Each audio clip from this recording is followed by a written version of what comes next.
Some of the hardest problems in the world exist far above the planet. Our job? To launch the smartest solutions, to protect our satellites, clean up our clutter, to propel breakthroughs in propulsion, to learn more about our place in the universe, to outpace emerging threats. Every day, the Aerospace Corporation uses the latest technologies to ensure our nation's safety and leadership in space. Hi, and welcome to the Space Policy Show. As always, you can find us on Twitter using hashtag the Space Policy Show, and you can engage with our experts on Vimeo using the chat box. We would also love it if you would sign up for our latest news alerts at aerospace.org/policy. Today's episode is on DOD's organization and Space Force with Russell Rumbaugh and Margaux Hoar. The Space Force is one of the biggest changes in how the Department of Defense is organized, but it's just one of many in a constantly evolving department. In this episode, we'll dive into how these changes could affect the space landscape. We're joined by Russell Rumbaugh and guest Margaux Hoar from CNA. Margaux directs the Organizations, Roles, and Missions Research Program at CNA. Her team conducts organizational, process, and command and control analyses. The team has authored several well-known works on defense space solutions, including Plan for a Department of the Space Force in 2019 and Overcoming Pathologies in Military Operations, which she will be discussing today. Russell is a systems director for the Center for Space Policy and Strategy at the Aerospace Corporation, where he conducts projects and research on how institutional defense policy affects U.S. operations in space. Russell recently authored a CSPS paper called The Fragmentation of DOD, Changing Role of the Services and What It Means for Space Force. Over to you, Russell, to get us started. Thanks, Rebecca. I am excited to be here on a Space Policy Show. I'll warn everybody, we're going to just indulge in some wonkiness. If you didn't see, today we're going to explore how DOD organization and what that means for the Space Force. As somebody who studies how DOD is organized, this is a pretty exciting time, right? First new military service in 70 years. It's the biggest defense reorganization of my professional life and may hold that credit for the rest of my professional career. So I'm excited. I'll admit we're just going to indulge in exploring these things. Hopefully, Space Force is sexy, so hopefully we can tie in a little bit and get there. I'm thrilled to have as our guest Margaux Hoar, who you've already heard the introduction, but you couldn't ask for anybody more versed in the theory of organization, the history of how DOD is organized, and has been one of the leading architects, or at least thought leaders, for organizing Space Force. She led the study Congress asked for of what would it look like if we had a military department for space. We didn't get a military department, but we did get a separate service. And so she's got unbelievable insights for us. Margaux, thanks for being here. Thanks for having me, Russell. I'm really excited. Okay, so this is it. Hopefully we're entertaining. To kick it off and just to emphasize what we're going to do, my first question for you, Margaux, is there such thing as a Goldwater-Nichols paradigm? I think normally when people talk about Goldwater-Nichols, we talk about how it separated supply and demand, so that the services were supplying forces for missions, right, in their Title X roles, and then the combatant commands were using those forces and demonstrating the demand for them for certain missions. And I think there's a lot of truth to that. But when I went back and I reread the legislation, one of the things I thought was really interesting was it also does this really neat thing where it toes this line that this tension that we see a lot between centralization and decentralization. So this is an issue that comes up a lot in our organizational studies, is on the one hand, you want centralization because it allows you to standardize things and achieve efficiencies because you're doing all of the design or all of the rules in one place. But on the other hand, you want decentralization because the decentralization allows you to be very responsive, and it allows you to tailor your response to the environment around you, which might differ from place to place. So what Goldwater Nichols does, from my perspective, and I think the paradigm of it, is it says, let's kind of mix and match this so we can get the best of both worlds. Let's have the services be responsible for domains in a kind of very centralized way out of the Pentagon, and have the civilian authority kind of centralized in the Pentagon, but also have combatant commands that that know about their geographic area and are able to craft missions and strategies that align with those. So it's actually kind of a really neat thing. And if you look at the intent of what Goldwater Nichols states it wants to achieve, it's very much along those lines: and increase civilian authority, have the combatant commands responsible for missions, increase efficiency, all of those sorts of things. Oh, I'm so excited about this conversation. You've already said a bunch of things I both agree with and want to poke at. Maybe my favorite thing that we're definitely going to come revisit, and why Margaux is such a great guest, is, as she said, that there's a tension between centralization and decentralization. But that tension's not unique to DOD, right? All organizations have this problem. Are we all moving in the same direction and at the same time allowing initiative and innovation from whoever's got a bright idea and they feel empowered to go do it? Everybody who's worked on any team will know that tension. And Margaux brings in a great deal of research and background from outside of DOD, and I can't wait to plumb some of that. I already am a little concerned about your use of domain, but we'll come back and visit that, and we will have to because of space. But I'd start and answer my own question. First, for everybody who knows, 1986, it's called the Goldwater-Nichols Act. Barry Goldwater in the Senate, Mike Nichols in the House.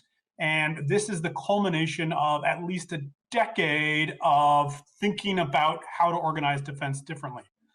Maybe the most interesting part about Goldwater Nichols is how late it comes, 1986. So we create DOD in 1947. Actually, we create a national military establishment in 1947 with the Secretary of Defense.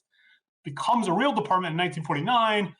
Eisenhower has reforms in 53, 58, and then nothing.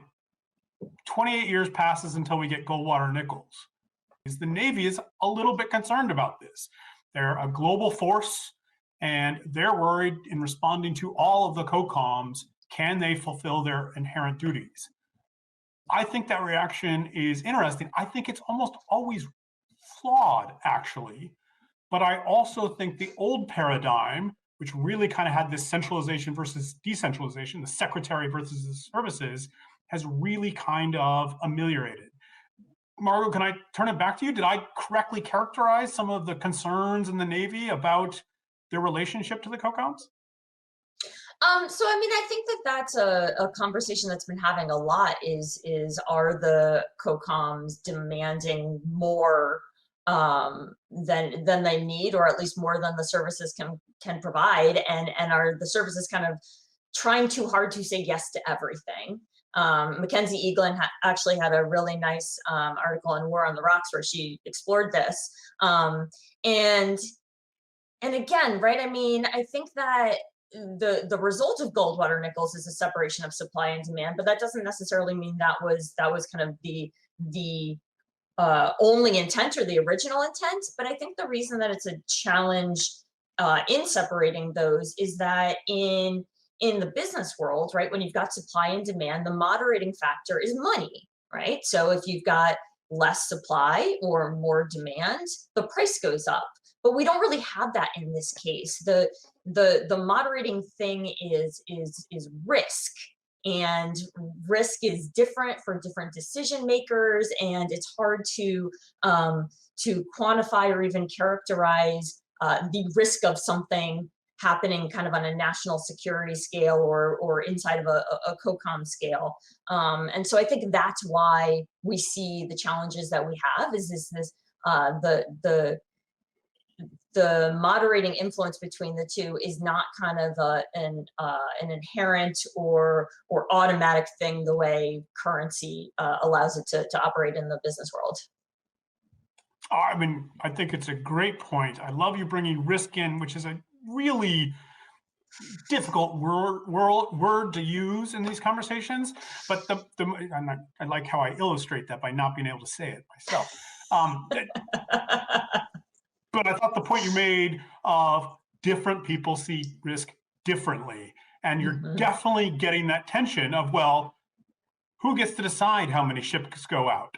Is it the Navy, who's concerned with keeping all of those ships in a healthy cycle of maintenance, training, operational, maintenance, training, operational, or is it the COCOMs, whose only responsibility is the operational side?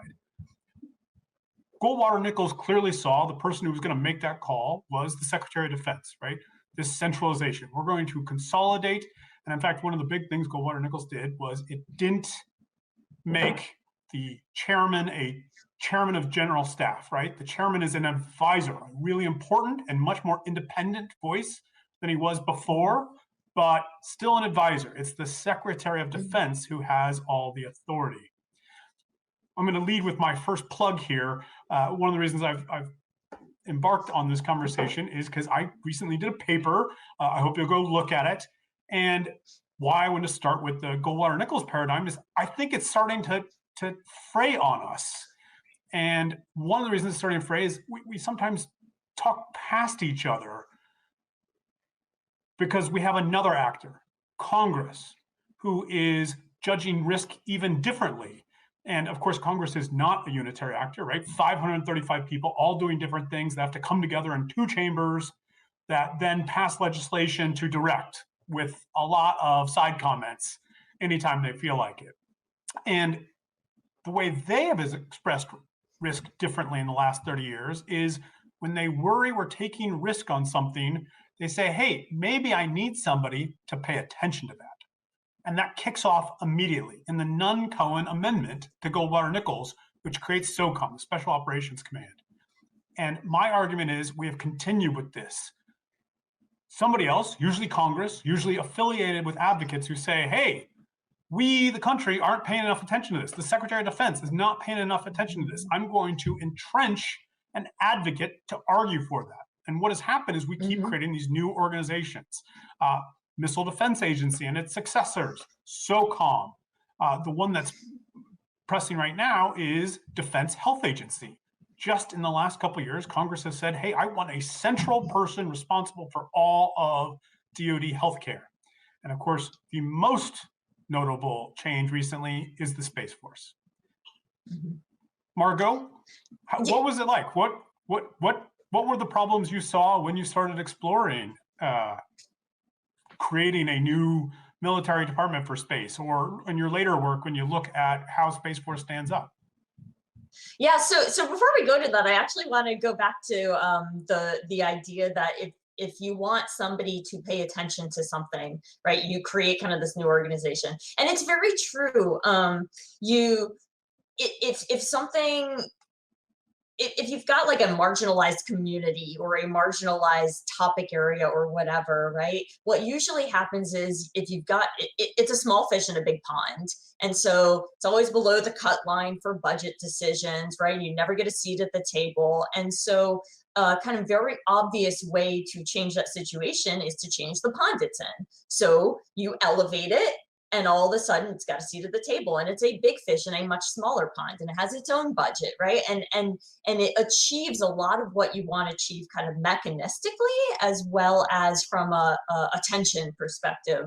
But I think one of the implications of that, which I think you alluded to, right, is whoever that new organization is reporting to also now has one more direct report. And I think at this point, right, SecDef has just like, I have not actually counted, but it is an inordinate number of direct reports between all of the principal staff advisors and the COCOMs and the service chiefs, right? So there's a lot going on there. And every time you do that, you kind of add to the SecDef's plate.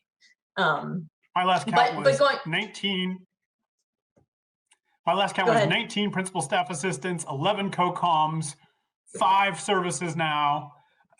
Not counting the Coast Guard, which occasionally the Secretary of Defense has to pay attention to, plus more than 20 defense agencies. Yes, exactly. But the Space Force, right, to your point, that is one of the things that was a critical point for why Congress and folks going back even before the Rumsfeld report, right, in 2001, 2000, that space was this small fish in a big pond, namely the Department of the Air Force, and so the thought was that if you made it its own organization, whether it is a military service or a military department, you're changing the pond that Space Force is in and that space is in. And again, we see that in corporate America as well, right? The proliferation of C-suite titles, the chief strategy officer, the chief data officer, same dynamic, right? Elevate somebody that you want to focus more on. Yeah, for sure. And obviously we're seeing that with space as it gets stood up in a more important one. And Margaux's already teed up my main concern, right? Of the old Goldwater-Nichols paradigm of services versus secretary ignores, hey, it may not be the services versus the secretary anymore, because the secretary's got so many different players he or she is trying to watch. And that just complicates the secretary's job. What I was a little surprised to come from, I admit a little biased in favor of empowering the secretary, was the services complaints about being undermined. There was some truth to this, right? And it wasn't that they were being undermined by the secretary. They're being undermined by all these new focuses that are slowly but surely taking a little bit away from the services control their own decentralized but centralized control. While the dynamic is changing and they have less budget authority because of these other entities, I don't know if it's I don't know if thinking about it in terms of something being taken away or them losing power is necessarily the whole story, right? I mean, I think it really depends on how you want the whole dynamic of national security and the Department of Defense to work, and whether you want it to be the exclusive domain of services or whether there's a reason to carve out these little pockets, and whether, right, I mean,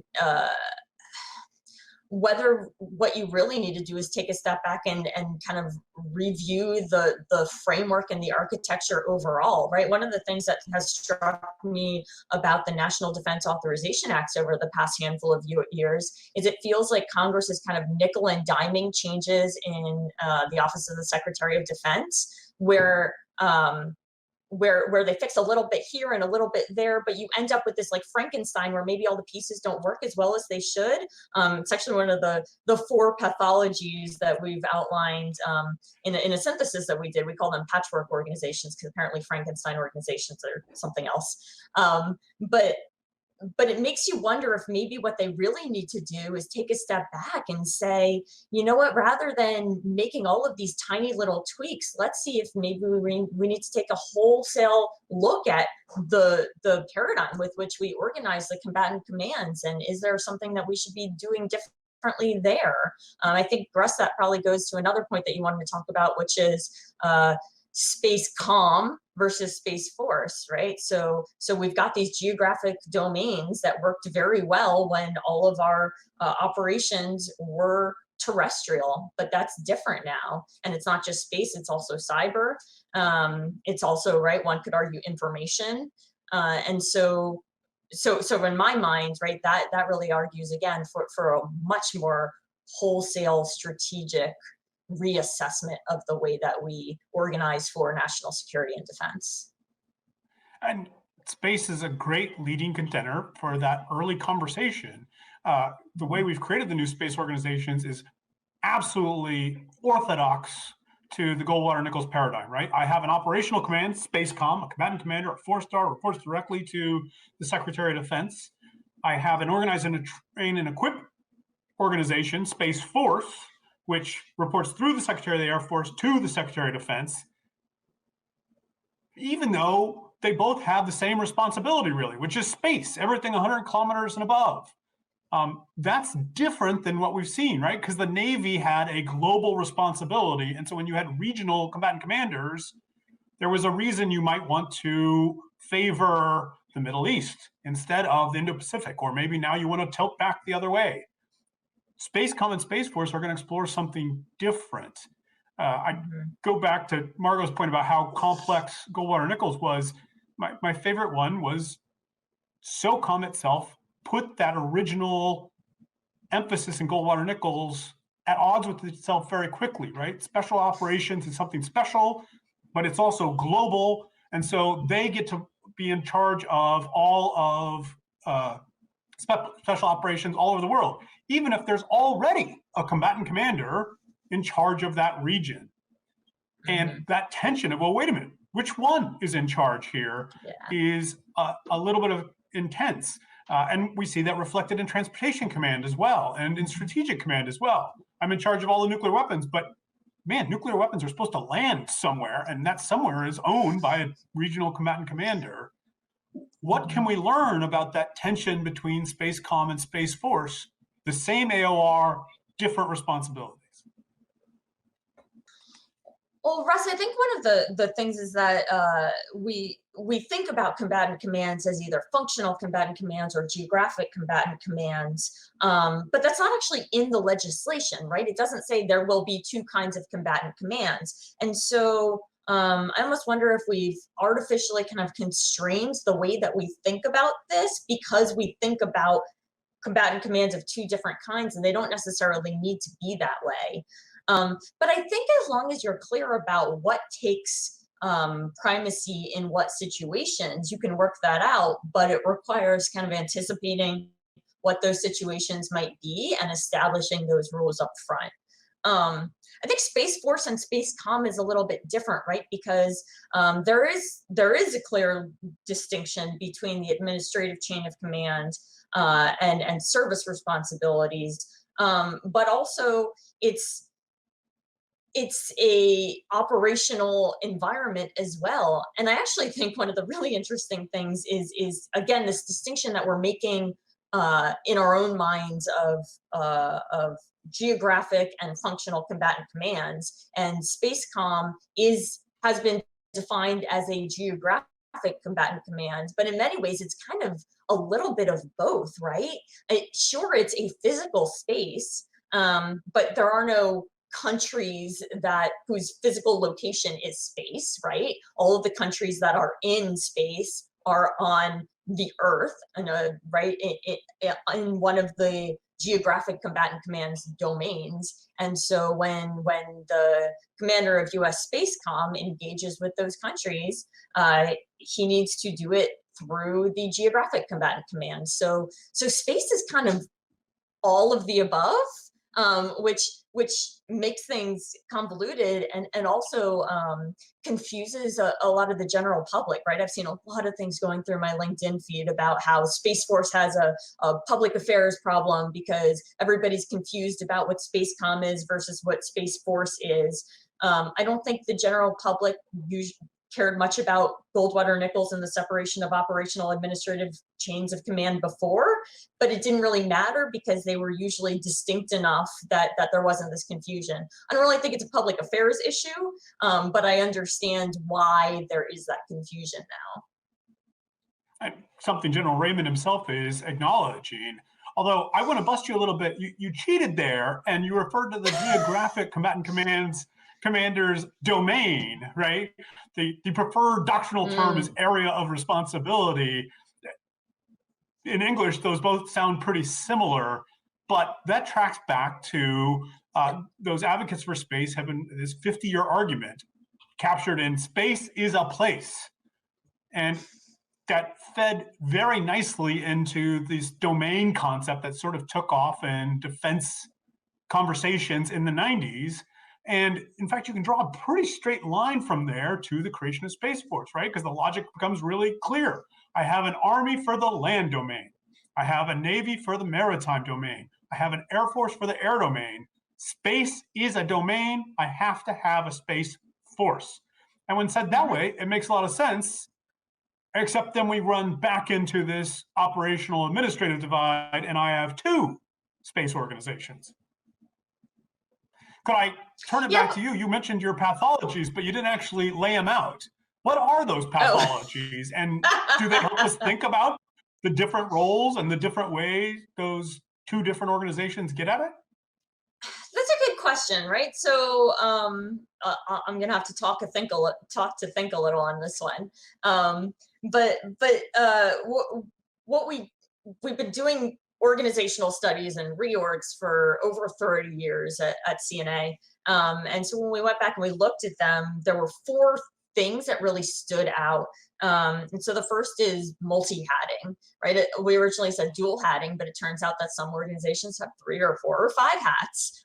So we just had to capture it with multi-hatting. And you see this is endemic in DOD for good reason, right? Because we have all of these different roles and organizations, and we only have so much money and so many people, and every general officer comes with a whole staff, right? And so multi-hatting is really an effort to find those efficiencies that we're so often looking for inside of DOD. The challenge becomes when you try to cram too much into the head that has to hold all of those hats, right? When each of those hats is a full-time job, that creates obvious problems. You can also have a situation where the two hats conflict or have competing priorities. And right, this is probably something that General Raymond struggled with when he had to be both the chief of space operations and the head of U.S. Space Command, right? Because as we said, those are purposely distinct roles, but they were existing within the same person. So that's the first one. The second one that we talk about is patchwork organizations. And so this goes back to what I talked about, where you're trying to kind of piecemeal things together. If you start with an organization and then you're constantly adding things or subtracting things or changing them, you end up with an organization that can't possibly be purpose-built for the mission that you're trying to execute or the thing you're trying to achieve. So sometimes it makes sense because wholesale organizational change is really hard, right? And it takes a lot of time and a lot of effort, and it's stressful.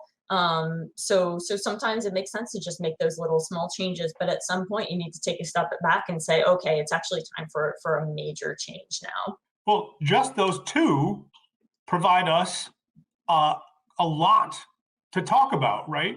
Because that multi-hatting, that was one of the fundamental things Goldwater Nichols was trying to get at. You had the service chiefs who wore two hats. In one, they're the head of their service building stuff. But in the other one, they're a member of the Joint Chiefs of Staff, advising the President and the Secretary of Defense on operations. And that was the central critique of they couldn't distinguish between the two hats, and would end up telling the President, you know what your right answer here is? Large Army forces. Even when it seemed like, man, that really kind of lends itself to a maritime fight. Maybe that wasn't the best advice. And that kept coming up. So, but then we run into this problem that you've just moved the seam.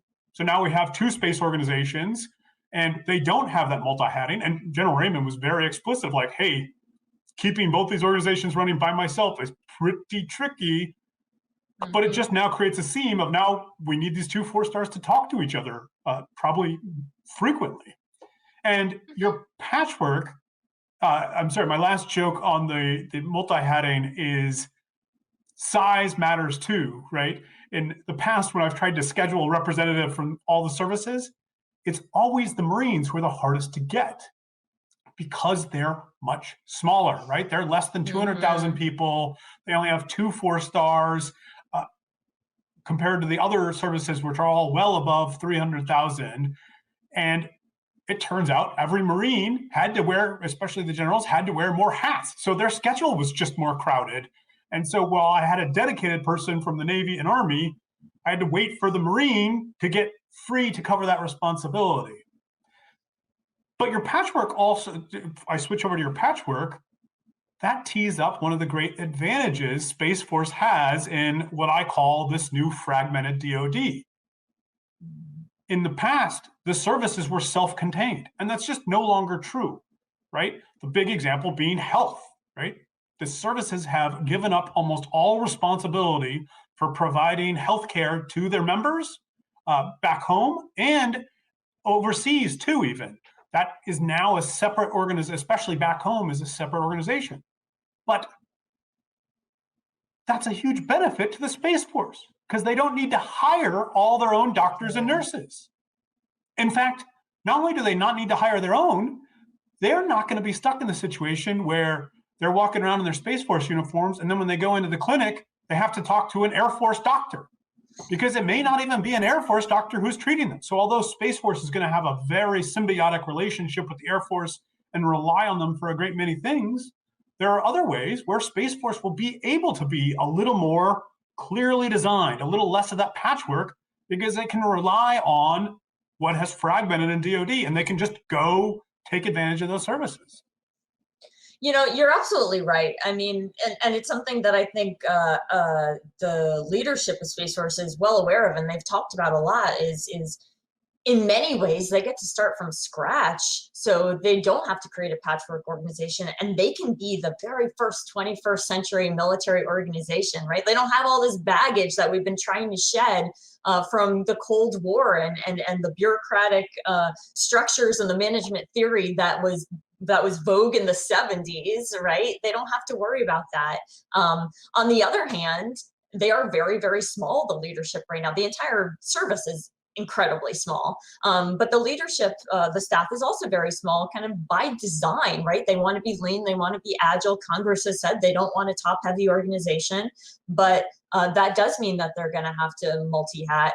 And one of the things that I worry about a lot right now, frankly, that we've started to think about because of COVID is resilience, right? So what happens when you have so many hats under one person, and what happens when that person gets sick, or what sort of information is not being shared broadly because you just don't have the extra capacity to spend the time having those conversations. So, I mean, I think you make really good points that these are both 100% applicable to the new service.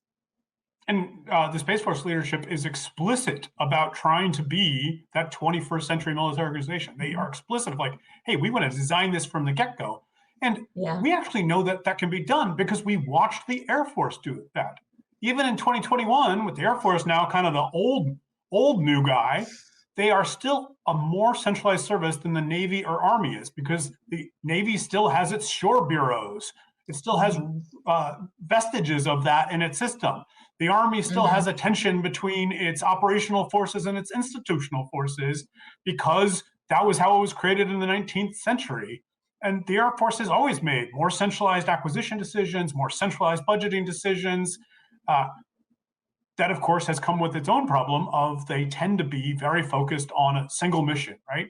For the first 30 years, it's all bombers, and for the last 40 years, it's all fighters.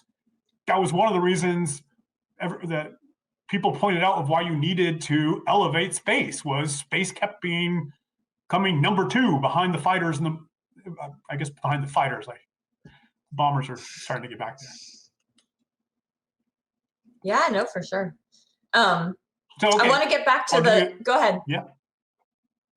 I was just going to say, I wanted to get back to the other two pathologies, because those are also problematic. So the third one is something I call homeopathy, which is, right, in homeopathy, the theory was that if you don't want to catch a cold, you don't go outside where it's cold, right? So things that seem similar must be related. And therefore, if you control one, you control the other. We see this a lot in organizational designs and redesigns, where two things that might seem similar get smushed together in the same organization because they sound the same. Let's put, right, like command control, computers, and communication all together. They all start with C, and they all like need electronics, so they should go together, right? And when you kind of group things based on how they sound or what they seem like, as opposed to their function and what information they need and who they need to communicate with, you can actually create seams where you don't want them, and smush things together that actually have nothing in common and don't gain you any sort of efficiencies or any sort of improvement in effectiveness. And then the last one is really just overflow. This idea that we're constantly piling more and more on and we never take anything off. Very rarely do you see organizational stand-up that comes with a sundown clause. Every time that there's a new training requirement, one doesn't get taken away, it gets added on. In the commercial sector, there's something called the Kano model, which says that everything that is originally like a luxury eventually becomes expected. So if you think about your car, right, you expect your car to have automatic windows, right? You're appalled when you get in a rental car and it's got the little roll down window. But there was a time when that was a huge luxury to have a button you could press to make your window roll down. And over time, it's become expected.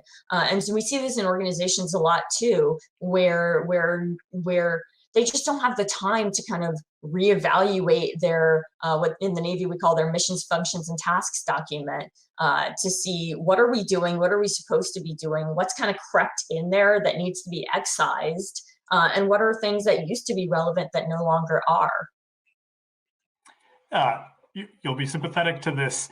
We had to buy the minivan a few years ago, and we didn't buy a super fancy minivan. And I was a little dismayed to find out that our 2015 minivan, its standard features were the exact same standard features we had on the 2001 Honda. That although 15 years had passed, we didn't actually get any upgrade. That was a little sad to me because I wanted some of that luxury. But it also, we're very happy with the minivan. We were able to be consumers and make trade-offs. And it turns out I do not want to live without automatic windows, but we didn't need all of the fancy stuff, right? The minivan had a purpose and we could live without that and haven't really missed it very much. One of the problems of embedding all of these champions, getting all these focus, is it gets in the way, it helps induce that overflow you're talking about, right? Because you create these vestiges and they all get stuck there. I want to go back and talk about your homeopathy about Space Force, because it is a great way to highlight even the newest service, the first 21st century service. They aren't free of all their vestiges either. But on your overflow, where I think you see that most, as you referenced a little bit a while ago, is OSD. It's hard to create whole new big organizations, but as you point out, Congress has been mucking around with OSD as well as secretaries of defense and deputy secretaries. They muck around with it, but we don't tend to get rid of those offices either. We have these champions who, even if they don't have much pull, are still around to kind of tug at the shirt. Hey, what about me? What about me? Back to the paper, one of the things I tried to track is, what's happened with the defense agencies, right? Who are often blamed as a symptom of the fragmentation. And they weren't that bad. They have not expanded that much. It's the bigger ones, right? SOCOM, MDA, the intelligence agencies. The more support agencies haven't actually proliferated. There's been consolidation. There's been leaning out. At the same time, to your point, I could trace predecessors to all the defense agencies. The only one I couldn't is the Business Transformation Agency that stood up in the mid-2000s. And it has basically gone away, although a lot of that went to the Chief Management Officer, who we just got rid of. And in fact, one of the first memos the Deputy Secretary had to sign was, what am I going to do with these old business transformation missions that I can't give to the Chief Management Officer anymore? So you have this back to this fragmentation, because I would argue that doesn't help the Secretary. He's not getting staff who can help him look across the options and make those trade-offs that I can make about the minivan. Instead, he's getting lots more voices just adding to overflow. Sure. And one of the kind of perverse things about organizations is they're a lot like organisms, right? And so once you create one, its number one interest is survival. That was a great line. That was a great line. I hope this is the first time you've used that, although it sounded so good, I'm suspicious. But this will be the best use of it. So can we go back to your homeopathy? Sure. Because that's something Space Force is wrestling with a great deal, right? Do I group like by like? Are things that are in orbit like and therefore should be treated together, and everything on the ground is like and should be treated together? Or should I think about a single mission up and down? They're going through this right now with spectrum.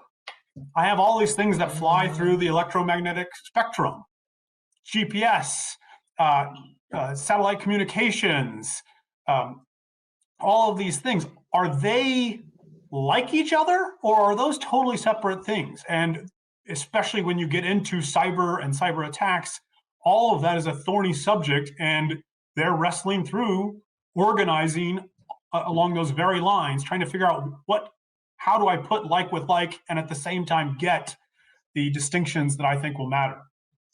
Yeah, and I mean, right at the end of the day, there is no right answer, because when you're creating an organization, you have to draw seams somewhere. Otherwise, it's just like one big mush ball, and you can't actually get anything done. So you have to draw seams. You have to create distinctions, and you can't create a seam without creating some sort of inefficiency and some sort of trade-offs. And so I think I would make 2 points about how they go about doing this. One is that you really do have to take a functional perspective and understand what's happening in each of those pieces and how they may or may not be dependent on one another, or share some sort of functional characteristics. And then the other thing is you have to basically try out, look at a bunch of different ways to carve it up, and then look at the seams that you're creating and what sorts of risk, going back to risk,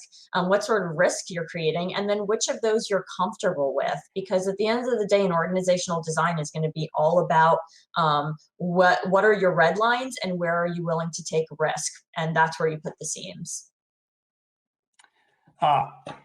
Absolutely. And I'm going to segue not quite gracefully, but I want to go back and contest a point you made earlier when you talked about, are the services really losing something, right? You didn't quite accept that when I said that. In my paper, the case I think actually makes my case is the US Marine Corps, which is a little counterintuitive. I'm arguing the services are losing power because they lost it to a service. That doesn't seem to make sense.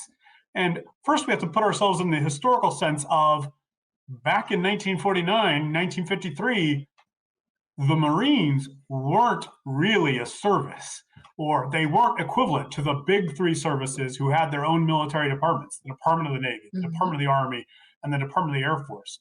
And people forget how recently the Marines have fleeted up into that role. The commandant didn't become a full member of the JCS until 1979. My lifetime, probably not Margaux's lifetime, but my lifetime is when the commandant gets control. Even better, it is not until 2017 that the Marines get control of their budget. One of the Marines' biggest expenses was airplanes. But the Marines didn't buy airplanes, the Navy bought airplanes, and the Marines flew them. And finally, as part of the readiness crisis with the F-18As through Ds, the Navy signed a memorandum of agreement with the Marines saying, okay, you're going to program that money so you can better trade between buying your fancy new F-35Bs and maintaining your older airplanes. Instead of that getting lost in the Navy's F-18 Es and Fs, we'll let you worry about that, Marines. That's an example of the Navy giving up something. They're losing control of the budget to the Marines. And very recently, right? No jokes about lifetimes, like in the last couple of years, right? We don't actually know how this looks yet because they're still working on implementing it. So I think there has been something lost, and you can watch a little bit as the other services are a little wary of like, hey, what's going to happen with all this space stuff? Do you worry? So when you designed, when you did the just big picture thought experiment of what does a military department look like. How did you balance that support to the joint force versus independent space options? So first, follow me for skincare tips, right? If you think that I'm that much younger than Russell.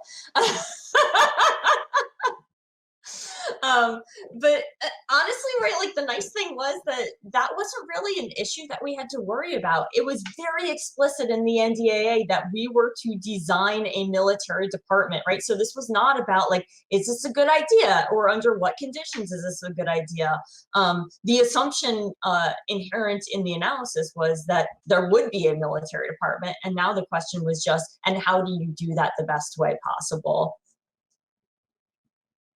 So I think, right, a lot of the questions that you're asking were ones that that are very politically sensitive, and we were actually able to skirt, because this was much more about just how, not why or if. So I'll be curious if you agree with me on this. I intentionally wanted this conversation to just be wonky, like let's bring up all these historical examples, let's use the 4 pathologies. But what I find intriguing is that you and I, who kind of enjoy this and study it and have all these things at our fingertips, what I keep hearing us say is, hey, if you're looking to solve a problem, reorganization may not be your answer. Not that you shouldn't reorganize, just the organization is just going to create a different problem somewhere else. So you need to be very aware of it, very wary of it. I've noticed how much you and I keep using examples to say, hey, this didn't work out as expected. Yeah. So I mean, right, it's there are many times where we start to do a reorganization study only to explain to the sponsors that what you really need to do is just give this responsibility to this other part of the organization, or you just need to fix some processes, right? I think a knee-jerk reaction is, oh, we need to reorg, and that's usually not the answer. Because you might not need to do it to solve your problem. And again, because they're hard. The other thing is you can reorg, and the original organization is still kind of there. I call this like the shadow organization. And that can be a problem if you are trying to reorganize specifically to break something that wasn't working in the old organization. But one kind of counterpoint is sometimes a reorganization is the right solution when you're trying to get both of those things. So one of my favorite papers that my whole team I think has saved on their computers is a paper called Change for Change's Sake. And the authors talk about how sometimes you reorganize just to mix things up and get different people talking to different people and getting kind of ideas flowing and information flowing in different ways. So there are cases where reorganization is right even when organization is not your problem. But I agree with you. I think in general, right, like the organizational structure is very commonly not the problem and or not the solution. And when you do reorganize, you just create different problems, but they should be problems that you're okay with, or you're comfortable with, or at least more comfortable with than the problems you had under your old organization. Oh, so you're going to make me go back on my word too. And you were talking about maybe we should do this fundamental rethink. I'm not sure I'm to fundamental rethink, but I was very struck how, to bring it back to where we started, how much the Goldwater-Nichols paradigm, even as it's being critiqued, something else has happened. And I'm not sure we're weighing that correctly enough, that we aren't helping figure out a way to make trade-offs across this fragmented DOD. I'm not sure reorganization is the answer, but certainly organization is part of the thing creating this problem. Again, that secretarial span of control. If you're expecting this one person to be the integrator, man, that's a lot of integration you're expecting them to do. Yeah, for sure. I don't know how General Austin will have any time to sleep. Yeah, and unfortunately, that's been true of secretaries for a very long time. What about 2 services living in one military department? The Department of the Navy has been doing this for a long time, right? The Secretary of the Navy has represented the Navy and the Marine Corps for a very long time. What's that going to look like for the Secretary of the Air Force? What tension points is it going to create? In what ways does it make it easier on them?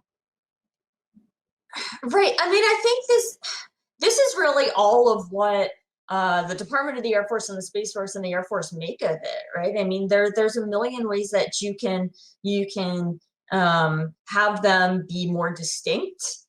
In which case, the Secretariat will have more of a deconfliction role or a reconciliation role, or you can kind of have them all together. Where the Secretariat kind of has it takes burden away from either the services because the work happens there and then it just kind of flows down. So again, this is one of these situations where the organization is not destiny, and it really depends on the decisions that they make about what responsibilities live where and what the processes look like. And you can watch that. This is something General Raymond and his staff are talking openly about, right? Now that we have this reorganization, they're trying to connect all those dots, and they're grappling with finding out there's a lot more voices out there, and how do you bring them in or let them stay in the Air Force, but make sure that they're still responsive to the Space Force. All of these things are in motion, and we haven't gotten to what does the Secretary's daily schedule look like yet? Even as the Secretary has a daily schedule, and it's happening right now.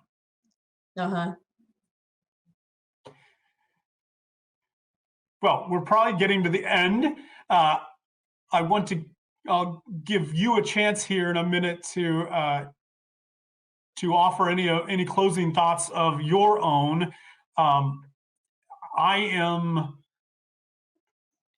For me, the question is always how important sweet spots are, right? How much there is not a single answer, and what you're trying to do is balance competing needs and goals.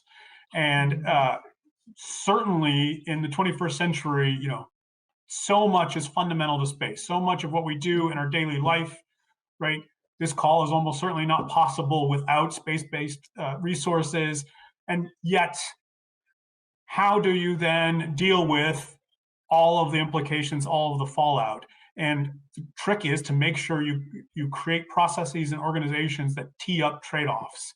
And that's one of the things I'm watching right now, although even as it's exciting to be a part of this, one of the biggest changes in defense organization, I'm well aware that I'm just talking on a screen and I don't actually have to make those choices. I can whip out my historical examples and be like, well, that didn't work, but I don't actually have to make it work. So I am very, very respectful of the people who have their sleeves rolled up and are actually trying to do this.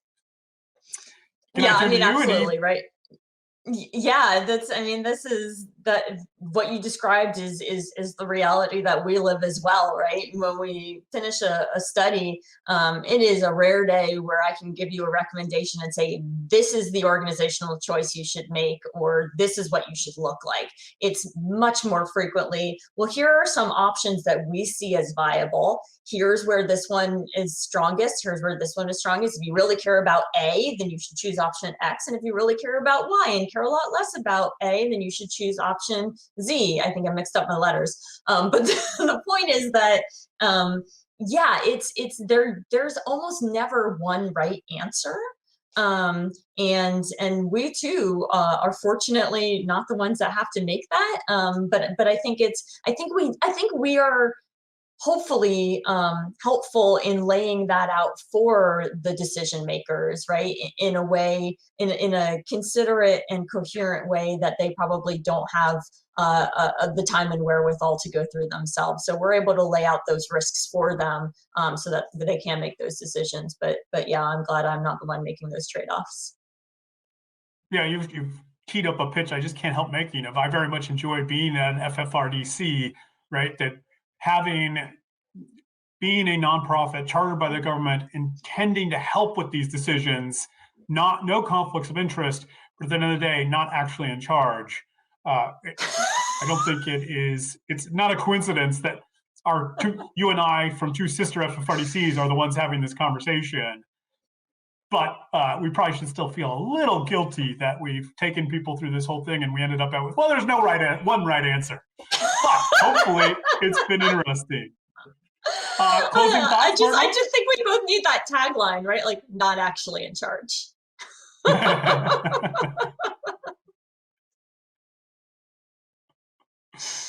Awesome. Don't tell my kids that. Whoa. I am in charge of them. Let's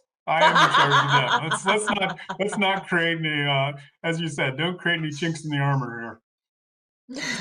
Well, thank you, Margaux. Thanks to all of you. I hope it has been interesting. I especially want to thank the whole team, James, Sarah, Colleen, who make this happen. I don't think anybody will ever take skincare advice from me, but whatever I pulled off is because they helped me try to look good on this. So thank you to them. And thank you to everybody for listening. I hope it was interesting. I hope it explored some issues. There's a lot out there. Margaux and I are busy writing reports to try to get at some of it, but sometimes it's just funner to let the conversation flow. So thanks for joining along with us. Thanks, of course, to Margaux, who, not surprisingly, said many, many smart things that I will have to go back in my notes and may even have to watch this just to take all the notes and go run off and look up what she told me to look up. But I hope all of you found it interesting. And with that, Rebecca, we'll let you conclude another Space Policy Show. A big thanks to Russell and Margaux for this discussion. And thank you to our production team, Colleen Stover, James Liggins, and Sarah Pannoni. As always, check us out on Twitter using hashtag The Space Policy Show and sign up for our latest news alerts at aerospace.org/policy. Tune in next week for another great episode. And until then, take care.